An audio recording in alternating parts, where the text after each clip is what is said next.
Back with us now, parental rights activist. He's Terry Schilling. He's the president of the American Principles Project. Terry, it's good to see you. Great to have you on the show. Okay, Terry, let's talk about this major win for parental rights. I'm going to go through it. Just bear with me. A Wisconsin circuit judge, he's Judge Michael Maxwell, he ruled that a Milwaukee area school district, the Kettle Moraine School District, cannot force school staff to refer to students using pronouns that are at odds with their biological sex. The school also cannot engage in the gender transitioning of students without the consent of their parents. When you heard about this case, what was your reaction? It's about time, right? It's about time.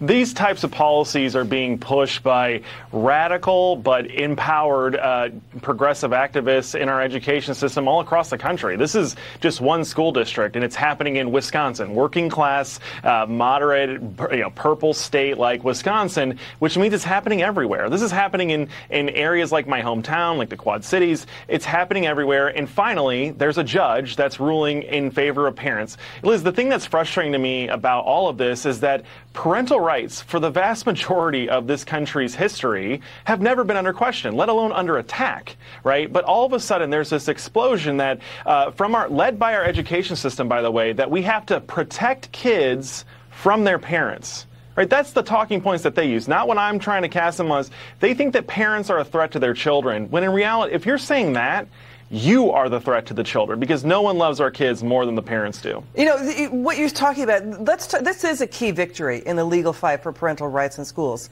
It's the first of its kind, and here's why it could open the floodgates for other lawsuits. This school district had argued that parents do not have a fundamental right to control how a school educates their child. But the judge agreed with the plaintiffs and medical experts at trial. They argued that this issue is about medical treatment. It's about psychology and health. It's not about education. That's a key finding here.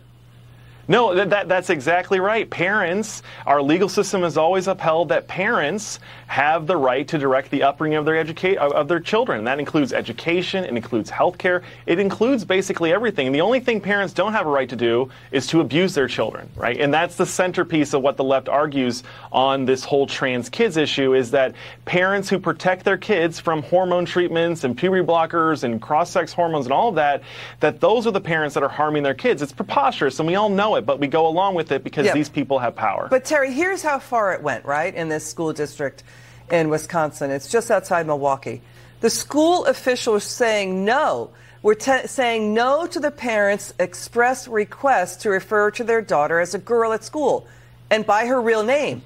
It went so far as staffers reportedly at a local mental health facility had told the daughter that her mom would, quote, be her biggest enemy, her biggest adversary. But both mother and daughter say their relationship is great. Listen, they are working to turn kids against their parents, right? And we have to pay attention to this, because if you pay attention to world history, right, every tyranny, every autocratic, tyrannical dictator or regime that comes into power, they always start with going after the family. That's usually the final thing that they end up having to take over, and then the rest of their power is very easy to take. Terry, I want to finally close out with this. Parents and students outraged in Maine. A transgender runner beat girl track runners.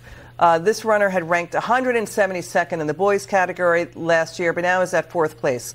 Watch the reaction to what went on. Watch this. It's a matter of unfairness.